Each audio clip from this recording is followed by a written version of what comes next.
نے تاریخ میں ایسے کیا واقعات کیے کہ جس کو اس شخص کی زندگی کا بدترین دور کہا جاتا ہے۔ یہ عورت اپنے آپ میں ایک ایسی ملکہ تھی جو کہ نہایت ہی بدکار اور بدترین تھی۔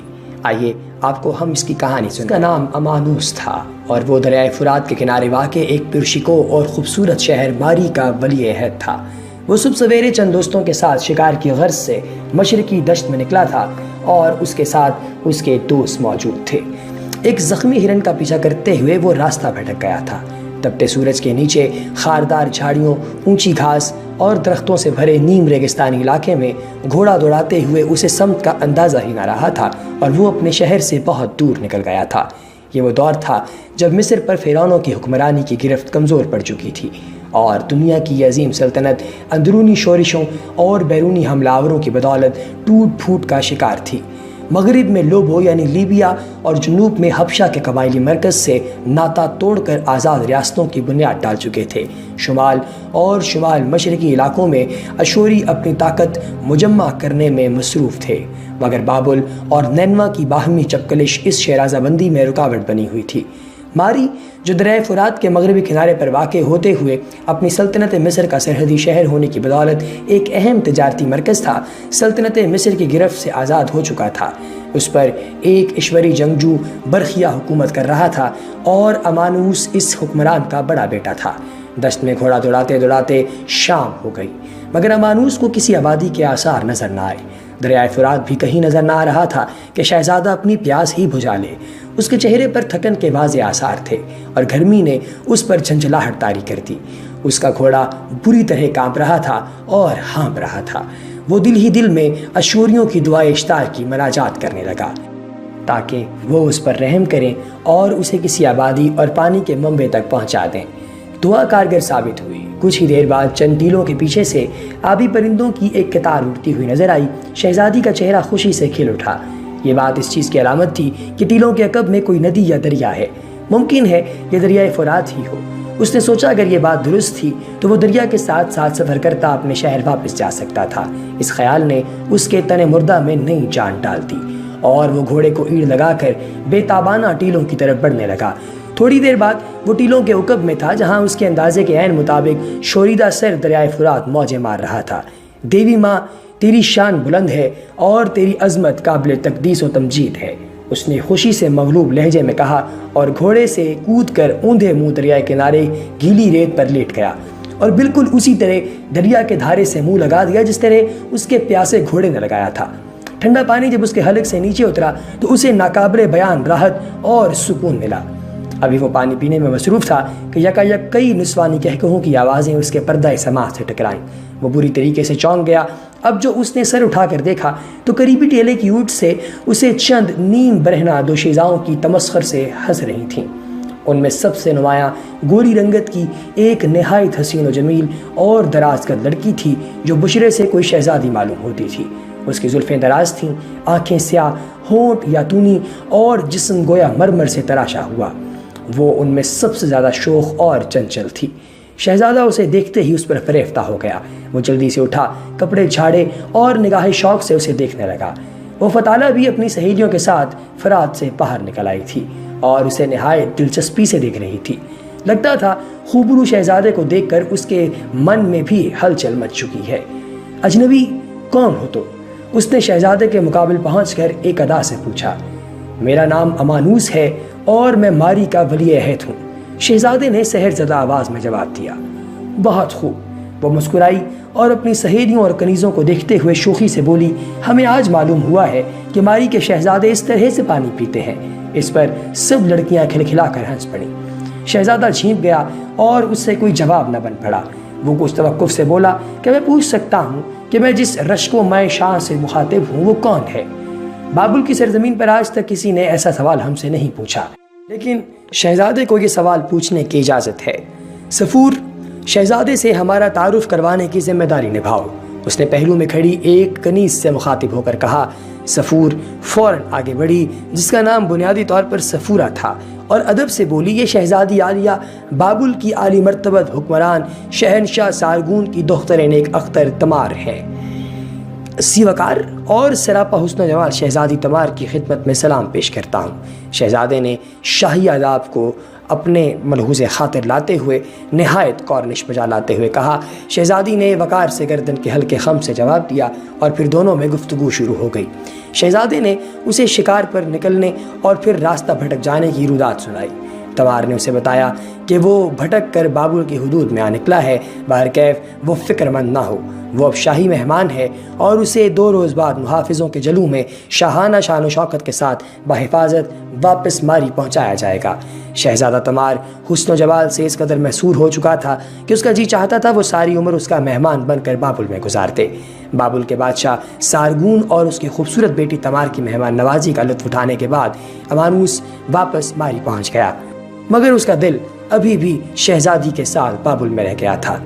وہ ہر وقت تمار کے تصور میں کھویا رہتا تھا اور 1000 جان سے اس پر فریفتہ ہو چکا تھا۔ اس نے دل ہی دل میں فیصلہ کر لیا تھا کہ وہ اس زہرہ جمال شہزادی سے شادی کرے گا۔ انہی دنوں کی بات ہے کہ اس کے باپ پرخیا نے طویل عدالت کے بعد وفات پائی اور عنان حکومت امانوس کے ہاتھ میں آ گئی۔ حکومت سنبھالنے کے بعد اس نے دربار کے نجومیوں، ساحروں اور شناسوں کو طلب کیا اور ان سے مشورہ کیا۔ پھر اشوریوں کی دیوی اشناس کی خدمت میں ایک جوان اونٹنی کی قربانی پیش کی اور کاہن اعظم سے استدعا کی کہ اسے استخارہ کر کے بتایا جائے کہ آیا شہزادی تمار سے اس کی شادی مبارک ثابت ہوگی یا نہیں۔ نجومیوں، ساحروں اور ستارہ شناسوں نے خوف کے مارے اپنی زبانیں بند کر لیں۔ کاہن اعظم سے ایک مبہم اور مختصر سا جواب ملا۔ بادشاہ معظم سنہری دیوتاؤں سے ہوشیار رہیں۔ بادشاہ امانوس کے سر پر تو شہزادی تمار کے عشق کا بھوت سوار تھا۔ اس نے استخارے میں ملنے والے اشارے کو اپنی مرضی کے معنی پہنائے اور ماروی کے چیدہ امراء اور کاہنوں پر مشتمل وفد قیمتی تحف و تحائف کے ساتھ بابل بھیجا۔ چند دن بات چیت جاری رہی اور آخرکار بابل کا بادشاہ سارگون امانوس سے اپنی بیٹی تمار کی شادی پر رضامند ہو گیا۔ امانوس کے لیے خبر ماری کا حکمران بننے سے بھی زیادہ خوشی کی حامل تھی۔ شب عروسی کو شہزادی تمار نے اپنی خوبصورت پلکوں کی چلمن اٹھائی تو شاہ امانوس کی بے تابی دیکھ کر فوراً بھانپ گئی کہ نوجوان بادشاہ تمام عمر اس کا غلام بن کر رہے گا۔ چنانچہ جب شہزادہ اس کی محبت سے مغلوب ہو کر اس کے پہلو میں بیٹھا اور اس سے پوچھا کہ وہ اپنی محبت کی سچائی ثابت کرنے کے لیے اس کے واسطے کیا کرے، تو نئی نویلی دلہن اور چہیتی ملکہ نے فوراً اس موقع سے فائدہ اٹھاتے ہوئے کہا، میرے شہنشاہ، آپ میرے لیے دریائے فرات کے کنارے ایک محل تعمیر کروا دیں جس میں اپنے غلاموں اور لونڈیوں کے ساتھ تفریح میں اچھا وقت گزار سکوں۔ ملکہ، تم میری زندگی ہو، تمہاری خواہش میرے لیے حکم کا درجہ رکھتی ہے، میں تمہیں یقین دلاتا ہوں یہ محل تمہارے شایان شان ہوگا۔ بادشاہ نے مسکرا کر کہا اور اسے اپنی آغوش میں لے لیا۔ بادشاہ مانوس نے اپنی ملکہ سے کیے ہوئے وعدے کے مطابق دریائے فرات کے کنارے سنگ سرخ اور سنگ سفید سے ایک عالی شان محل تعمیر کروایا۔ اس میں وسیع باغات، مصنوعی پہاڑیاں اور فوارے بھی شامل تھے۔ یہ محل نقاشی اور صنائی کا اعلیٰ نمونہ تھا۔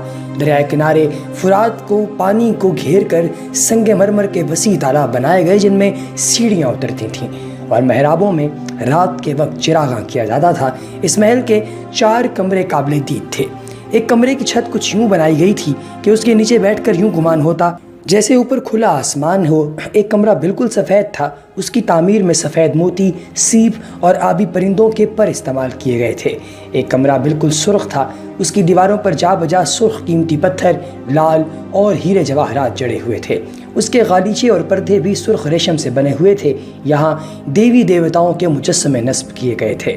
محل میں ایک زرد رنگ کا کمرہ بھی تھا جس میں ایک منکش تاکچے میں عظیم دیوی اتشار کا مجسمہ رکھا ہوا تھا۔ دیواروں پر پیلے رنگ کے خوبصورت پرندوں کے پر بنائے ہوئے تھے اور پرندوں کے پروں سے پردے لٹک رہے تھے۔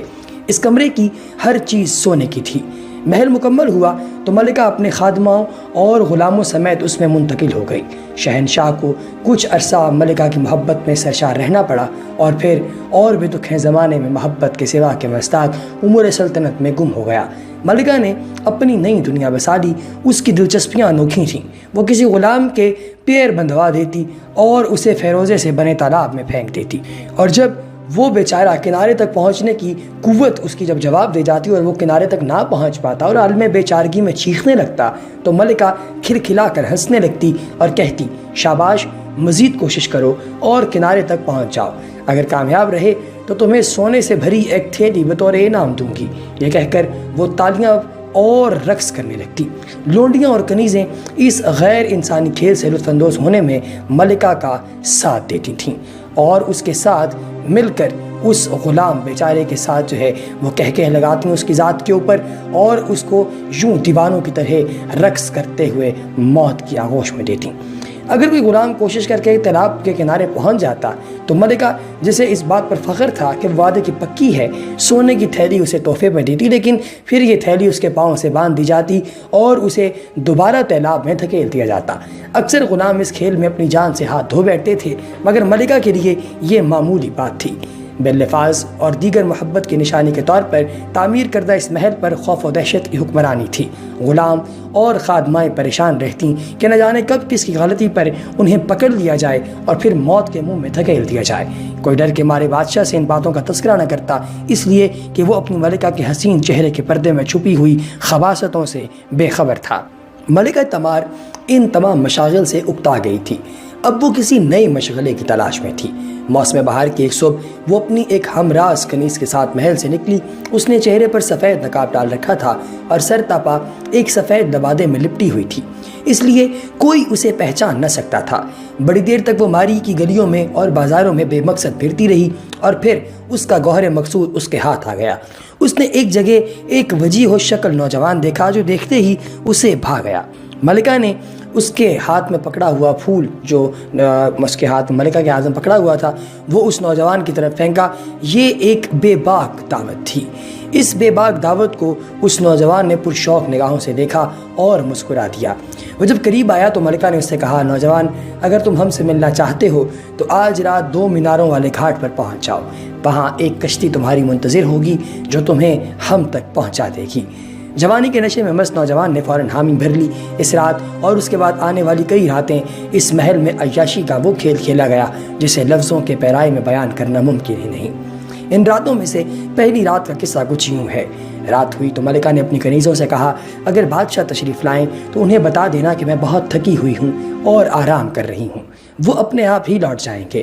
چند لمحوں بعد وہ سرخ کمرے میں اس نوجوان کو خوش آمدید کہہ رہی تھی جو پروانوں کی طرح اس کی جانب بڑھ رہا تھا۔ ملکہ نے اس شوق کا بڑھانے کے لیے ہیجان انگیز انگڑائی دی اور کہا، آہ میری جان، آج کی رات میں تمہاری ہوں، کیا تم مجھے اپنا دل دو گے؟ میرا دل؟ وہ تو میں پہلے ہی دے چکا ہوں، نوجوان نے مست آواز میں کہا۔ ملکہ کا ہلکا سا کہا فضا میں بکھر گیا۔ ابھی کہاں؟ تمہارا دل ابھی مجھے نہیں ملا، ہاں تھوڑی دیر کے بعد وہ میری ملکیت ہوگا۔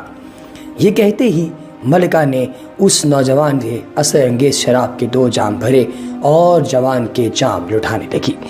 نشے نے حجاب کے تمام پردے چاک کر دیے۔ شباب، کیف اور مستی کا کھیل کھیلا جانے لگا۔ جب رات ڈھلی تو شراب کا جب نشہ زائل ہو گیا تو نوجوان نے دیکھا کہ وہ ایک قربان گاہ پر پڑا ہے اور اس کے ہاتھ اور پیر بندھے ہوئے ہیں اور جلاد کا خنجر سینے سے کچھ ہی فاصلے پر ہے۔ قریب ہی ملکہ بھی کھڑی ہوئی ہے اور بے رحمی سے مسکرا رہی ہے۔ نوجوان نے اس کی سرد پتھریلی آنکھوں میں ظلم کے سائے رقصاں دیکھے تو خوف سے سن ہو گیا۔ ٹھہرو، ملکہ کی آواز گونجی اور جلاد کا ہاتھ رک گیا۔ ملکہ نے تالی بجائی تو کسی ستون کے عقب سے ایک مجسمہ ساز نکلا جسے ملکہ نے بطور خاص بلوایا تھا۔ ملکہ اس سے مخاطب ہو کر بولی، مجسمہ ساز، دیکھو اس منظر کو ذہن نشین کر لو، تمہیں اسی نوجوان کا مجسمہ بنانا ہے۔ عظیم ملکہ کے حکم کی تعمیل ہوگی۔ بوڑھے مجسمہ ساز کی درستی ہوئی آواز اندھیرے میں گونجی۔ شاباش، ہمیں تم سے یہی امید تھی، ملکہ نے خوش ہو کر کہا۔ نوجوان کسمسایا، اس کا چہرہ زرد ہو چکا تھا۔ ملکہ کی دبی دبی ہنسی نے ماحول کو اور دہشت ناک بنا دیا تھا۔ وہ کہہ رہی تھی، جھوٹا کہیں کا، تھوڑی دیر پہلے اپنے دل کا نذرانہ پیش کر رہا تھا اور اب جب وقت آیا ہے تو رسیاں توڑانے کی کوشش کر رہا ہے۔ میرے سجیلے جوان، اب تو وعدے کے مطابق تمہیں اپنا دل دینا ہی پڑے گا۔ اور پھر اس نے آنکھ سے صفاکانہ اشارہ کیا اور اس کے اگلے ہی لمحے جلاد نے خنجر نوجوان کے سینے میں اتار دیا۔ کئی راتوں کے بعد ایک شب بادشاہ ملکہ کی خوابگاہ میں داخل ہوا تو طاق میں دھرے ہوئے ٹھوس سونے کے کئی مجسمے دیکھ کر حیران رہ گیا۔ یہ کمر تک بنے ہوئے خوبصورت نوجوانوں کے مجسمے تھے۔ بادشاہ کو حیران دیکھ کر ملکہ بولی، یہ میرے دیوتاؤں کے مجسمے ہیں۔ اس دور افتادہ محل میں تنہائی کے لمحات میں ان دیوتاؤں کی پرستش کرتی ہوں، جس سے مجھے سکون بھی ملتا ہے اور تنہائی کا اثر بھی زائل ہو جاتا ہے۔ بادشاہ نے اس کے بعد کوئی سوال نہیں کیا۔ وہ جانتا تھا کہ بابل کے باسی بہت سے ایسے دیوتاؤں کی پرستش کرتے ہیں جن سے دوسرے خطوں کے لوگ بالکل واقف نہیں۔ ملکہ تمار کی کنیزوں میں سارا نامی ایک خوبرو کنیز تھی۔ وہ ملکہ تمار کی چہیٹی تھی اور اسے ملکہ کے بگڑے تیور سنوارنے کا فن آتا تھا۔ علاوہ ازیں وہ گائکی اور رقص کے فن میں بھی طاق تھی۔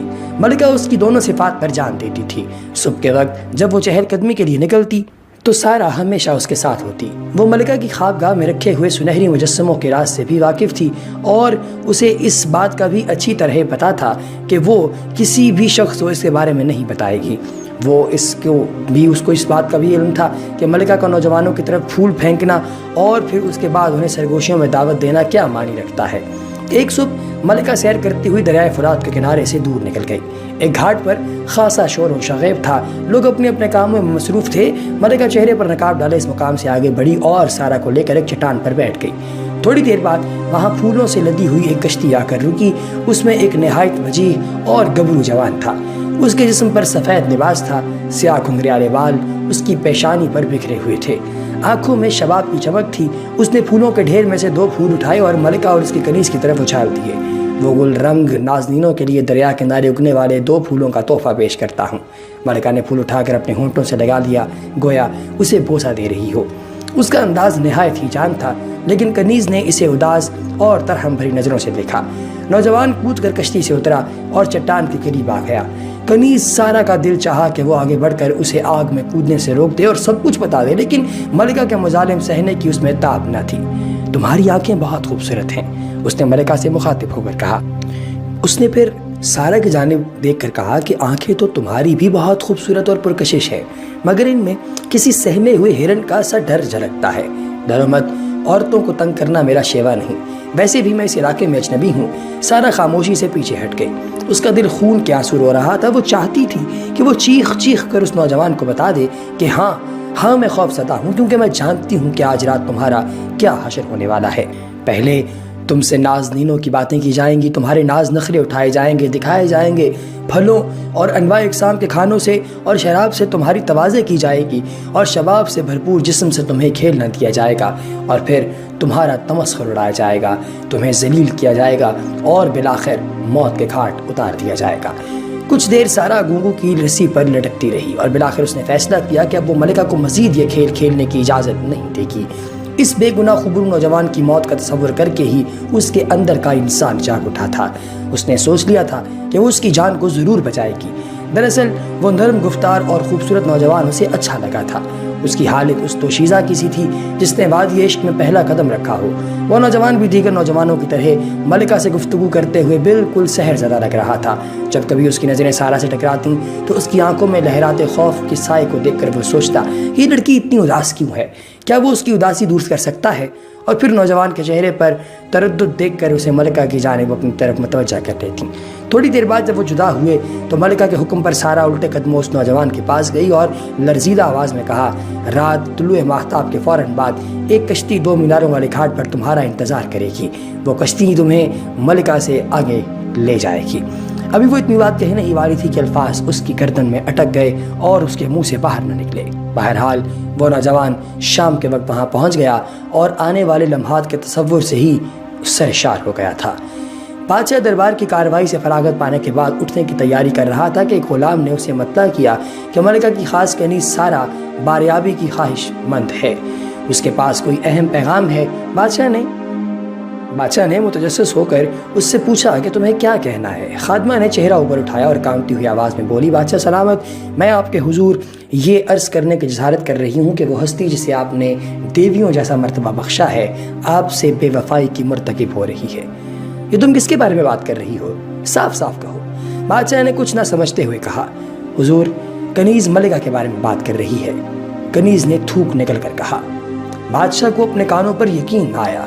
اس نے آگے بڑھ کر کنیز کی گردن پکڑ لی اور غصے سے کہا، مکار، مجھے ملکہ سے بدظن کرنا چاہتی ہو؟ کنیز بادشاہ کے قدموں سے لپٹ گئی اور بولی، جہاں بنا دیوتاؤں کا سایہ آپ پر قائم رہے، یہ بندی بالکل سچ کہہ رہی ہے۔ یقین نہ آئے تو رات ملکہ کی بے وفائی کا منظر آپ اپنی آنکھوں سے دیکھ سکتے ہیں۔ آپ جب سب کچھ اپنی آنکھوں سے دیکھ لیں گے تو آپ کو ملکہ کی خواب باب میں رکھے ہوئے ان سنہری مجسموں کا راز بھی معلوم ہو جائے گا جن کی تعداد میں روز بروز اضافہ ہوتا جا رہا ہے۔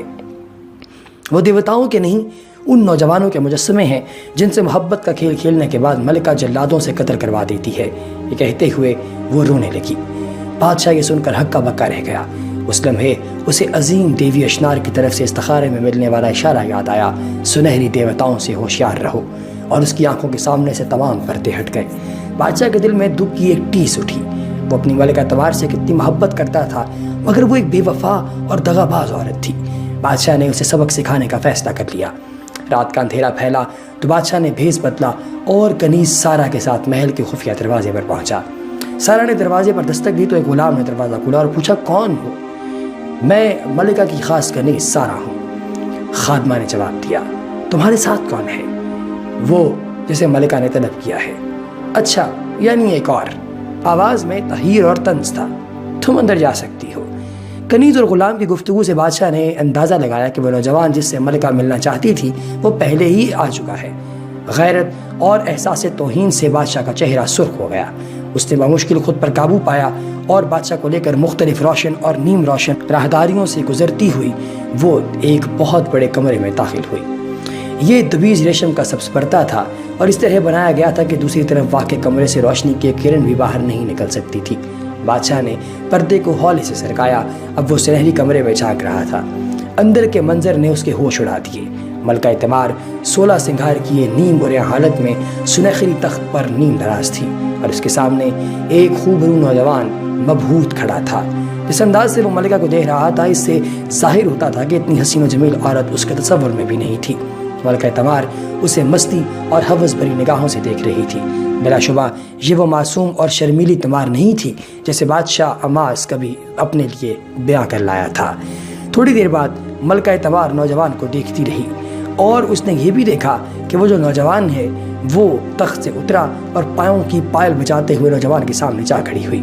تب ایک جھٹکے سے اس نے اپنا نیلگوں موتیوں والا لبادہ زمین پر گرا دیا اور ہیجان انداز میں بولی، فضول سوال پوچھ کر یہ قیمتی لمحے ضائع نہ کرو۔ میرا حسن و جمال اور جوانی دیکھو جسے میں اس شخص پر فیاضی سے نچھاور کرتی ہوں جو میرے من کو بھا جائے۔ نوجوان نے کوئی پیش قدمی نہیں کی، بس حیرانی سے اسے دیکھتا رہا۔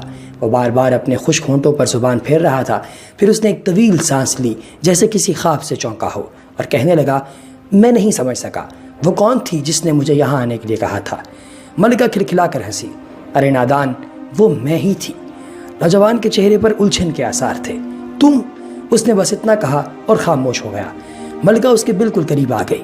اس نے اپنے مربنی بازو انگڑائی کے انداز میں اوپر اٹھائے اور پھر ترغیبی انداز میں نوجوان کی شانوں پر رکھ دیے۔ تو تم ملکہ ہو؟ میں نے پہچان لیا ہے، وہ ہکلایا۔ ہاں، لیکن تمہارے لیے نہیں، تمہارے لیے تو میں ایک ادنا کنیز ہوں، وہ سسکاری لے کر بولی اور نوجوان کانپ اٹھا۔ اس نے ایک جھٹکے سے خود کو ملکہ کی گرفت سے آزاد کیا۔ نہیں، تم ملکہ ہو اور میرے لیے قابل احترام ہو۔ میں تو اس لڑکی کے لیے یہاں آیا تھا جس نے مجھے دعوت دی تھی۔ ملکہ کو یوں محسوس ہوا جیسے اس نوجوان نے اس کے چہرے پر تماچا دے مارا ہو اور اس کا چہرہ غصے سے سرخ ہو گیا۔ تم اس کنیز سے ملنا چاہتے تھے؟ ہاں، وہ اداس آنکھوں والی لڑکی میرے دل کو اچھی لگی تھی۔ میں اسے چاہنے لگا ہوں۔ میرا خیال ہے وہ بھی مجھے پسند کرتی ہے۔ میں اس کی آنکھوں میں اپنے لیے پسندیدگی دیکھی ہے۔ میری بات سنو، ملکہ کی دھیمی آواز میں جھنجھلاہٹ تھی۔ آج کی رات اسے بھول جاؤ۔ یقین کرو، اس کیف و سرور کا تجربہ کرو گے جو صرف بادشاہ کے لیے مخصوص ہے۔ تمہیں مجھ سے خوف زدہ ہونے کی ضرورت نہیں ہے۔ میں تمہیں اس کے بدلے مالا مال کر دوں گی۔ یہ کہہ کر وہ دوبارہ نوجوان کی طرف بڑھی، مگر نوجوان نے اس بار بھی اس کی دعوت کو ٹھکرا دیا۔ یہ دیکھ کر ملکہ ایک دم سنجیدہ ہو گئی۔ وہ تخت پر جا کر بیٹھ گئی اور اس کے پہلو میں لٹکتی ہوئی ایک ڈوری ہلائی۔ دور کہیں گھنٹیاں بج اٹھیں، پھر بھاگتے قدموں کی آوازیں آئیں۔ دوسری دیوار میں لٹکتا ہوا پردہ سرکا اور سیاہ لبادے میں ملبوس ایک ہیبت ناک شخص اندر داخل ہوا۔ وہ جلاد تھا۔ ملکہ نے صفاقانہ انداز میں جلاد کو حکم دیا، ہمیں ایک زہر آلود خنجر عطا کیا جائے اور اس زہر آلود خنجر کے آنے کے بعد اس بدبخت کو قربان گاہ پر لٹا دیا جائے۔ جو ہی جلاد خنجر لینے گیا، بادشاہ نے جو پیچھے چھپا ہوا تھا آندھی طوفان کی طرح سنہری کمرے میں داخل ہو گیا۔ بادشاہ کو دیکھ کر ملکہ تمار کے ہاتھوں کے طوطے اڑ گئے۔ بادشاہ نے بہت ہی برے انداز میں، بڑے ہی کرخت لہجے میں کہا، میری ملکہ، میں تمہاری اس عبادت میں خلل ڈالنے پر معذرت چاہتا ہوں۔ جس دیوتا کی تم پرستش کرنے کی خواہش مند تھیں، شاید اس نے تمہارا نذرانہ قبول نہیں کیا۔ افسوس، تم ایک اور مجسمہ نہیں بنا سکو گی، مگر فکر نہ کرو، ہم وعدہ کرتے ہیں کہ آج کی رات ختم ہونے سے پہلے تمہاری خوابگاہ میں ایک اور مجسمہ ہوگا، سنہری دیوی کا مجسمہ، جس کے سر پر تاج ہوگا، اور میں خود مجسمہ ساز کے پاس کھڑا ہو کر وہ مجسمہ بناؤں گا۔ ملکہ نے کچھ کہنا چاہا، مگر خوف سے اس کی آواز اس کے گلے میں گھٹ گئی۔ وہ اپنی جگہ سکتے کی حالت میں لیٹی رہی۔ اس لمحے خنجر بردار جلاد اور رسیہ اندر داخل ہوئے اور بادشاہ کو دیکھ کر وہ اپنے پاؤں میں گر گئے اور زندگی کی بھیک مانگنے لگے۔ یہ دیکھ کر ملکہ نے بھی بادشاہ کے گھٹنوں کے بل جھک کر معافی مانگنے کی کوشش کی، مگر بادشاہ نے منہ پھیر لیا۔ پھر اس نے ایک محافظ کو حکم دیا، جاؤ اور مجسمہ ساز کو فوراً بلا کر لاؤ۔ پھر نوجوان سے مخاطب ہوا، نوجوان، تمہاری محبوبہ کنیزہ سارہ کو ہم نے آزاد کیا، تم اس سے شادی کر سکتے ہو، وہ باہر پردے کے پیچھے تمہاری منتظر ہے، تم یہاں سے چلے جاؤ، اور تم آج سے بہت زیادہ امیر ہو، ہم اپنی تمام دولت کھو چکے ہیں، تم اپنی محبت کا خزانہ پاؤ۔ یہ کہتے ہوئے بادشاہ کی آواز بھر گئی اور بادشاہ نے اس عورت کے سینے میں زہر آلود خنجر اتارا۔ خوف اور دہشت سے ملکہ کے دل کچھ دیر پہلے ہی بند ہو چکے تھے دھڑکنا۔ شاہی مجسمہ ساز نے بالکل اسی حالت میں ملکہ کا سنہری مجسمہ بنایا جس حال میں وہ اپنے عشاق نوجوانوں کا بنایا کرتی تھی۔ اس کے بعد بادشاہ امانوس عرصہ دراز تک زندہ رہا، مگر کسی نے اس کو مسکراتے ہوئے نہیں دیکھا۔ دوستو، ایسی اور زبردست ویڈیوز دیکھنے کے لیے ہمارے چینل کو سبسکرائب کرنا ہرگز نہ بھولیے گا۔ اگلی ویڈیو تک دیجیے اجازت، خدا حافظ۔